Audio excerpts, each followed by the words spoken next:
Hello and welcome to the old Fliers. Was there ever a weather forecast more important than the one issued for D-Day, the 6th of June 1944?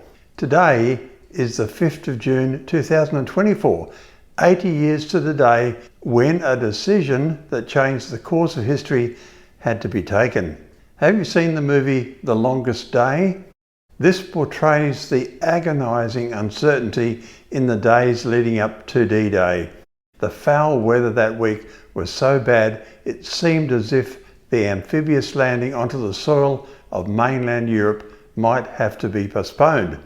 Allied Supreme Commander Dwight Eisenhower had set the early morning of June the 5th as the date for the massive amphibious invasion, a date military planners had carefully selected. It was one of just 3 days in June 1944 when the moon would be bright enough for the paratroopers and pilots to operate effectively, and the tides would be low enough for the first landing parties to clear mines, barbed wire and other defences on the beaches.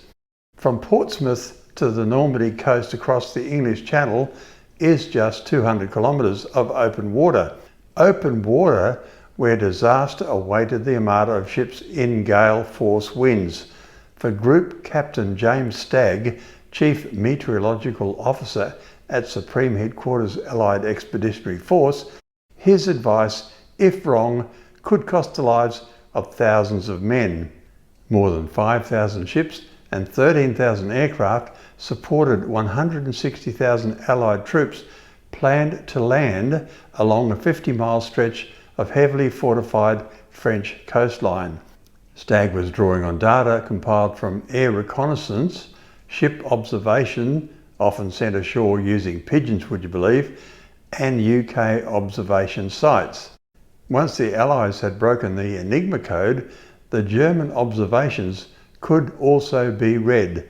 German forces continued to forecast that the weather conditions would remain unsuitable for an Allied assault, and many German soldiers were granted leave. Field Marshal Erwin Rommel felt comfortable enough to return to Germany to deliver a pair of shoes to his wife as a birthday present. Allied charts were hand-drawn every few hours from data sent in from Allied observers and reconnaissance flights. It was vital to predict the height of the waves, tides, cloud base, winds aloft, rains and visibility. Stagg was aware that a delay until the next suitable tide could expose the troops to the worst channel weather for 20 years. A little known fact, neither Germany or the UK issued public weather forecasts during the war. Forecasting weather was considered a matter of national security. Ideally, Eisenhower wanted moonlit nights, low tide at dawn, light winds of 8 to 12 miles per hour and 30% cloud cover below 8,000 feet. The reconnaissance flights reporting weather involved 18 squadrons comprising 750 men involved in flying 16,000 meteorological sorties. One such squadron was 517, formed as part of Coastal Command. A shortage of Halifax aircraft meant they were initially equipped with Hampdens and Hudsons, and even had to borrow 4 B-17F Flying Fortresses from the US Army Air Force. They combined observations with submarine patrol over the western approaches. 52 aircraft and crew were lost. Remember, they were flying into terrible weather in order to take readings. Here is Chris Tubbs of the UK Met Office with the actual weather charts from the 4th, 5th and 6th of June that show the problems presented to Group Captain Stagg.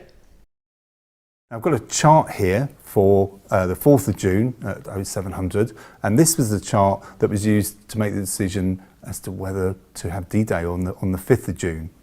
The first thing you can notice from the chart is that it's got a lot of observations from Germany. So it's fairly obvious that we'd already broken the German code for weather observations and were able to use those in our forecasts. But at this stage, the weather was actually coming from the west, and so we were interested in observations that were coming from the Atlantic. Some of these observations were coming from ships, and we know that those ships actually had pigeons on board that were flown back to the UK, and those were providing information on weather and not giving away the position of the ships. But we've got a deep area of low pressure down here to the south of Iceland, and this was due to move across the country during the next 24 hours. This would bring strong winds. It would also bring high waves into the English Channel down here, both of which were unsuitable really for the D-Day invasion of northern France. We were drawing up these charts in front of us every 4 hours, and there were meetings quite regularly with the commanders, and the decision was made relatively straightforwardly that the weather on the 5th was going to be too difficult. On Monday, the 5th of June at 0100, and you can see now that this low pressure that I talked about before is just to the north of Scotland there.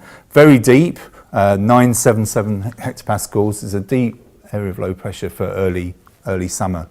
And this was producing the strong winds, heavy rain, poor visibilities, and also in the English Channel some quite high waves, and these would have disrupted the D-Day landings, made them pretty much impossible really. Out here in the Atlantic, there was what we call a ridge of high pressure, just out here to the south of Iceland.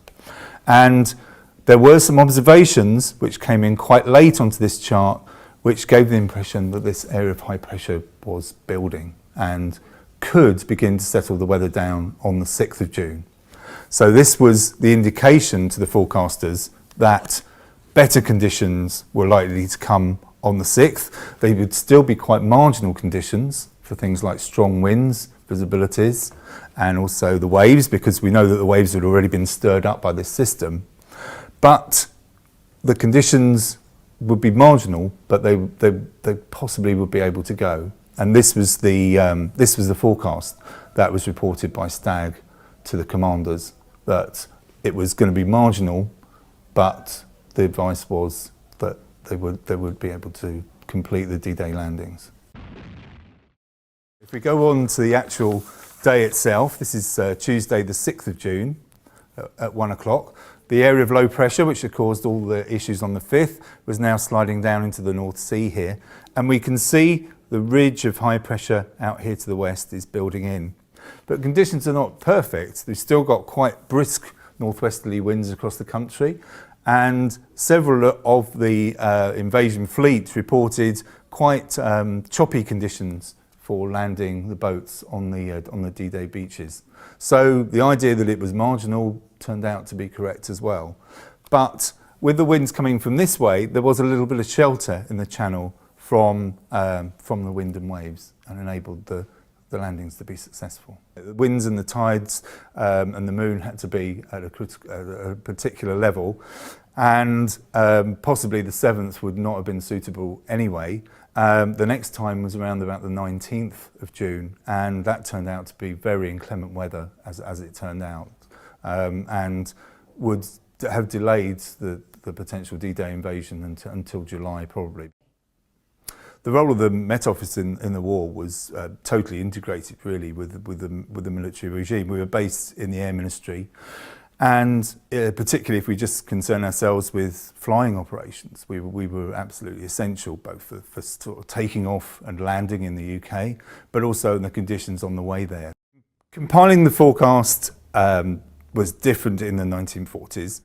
But gathering the information for drawing the charts was very similar. We have computers to help us nowadays, whereas all these charts, as we talked about, were hand-drawn. It was absolutely critical, the weather to military operations. The D-Day decision was a very big decision taken by the highest commanders in the military at that stage.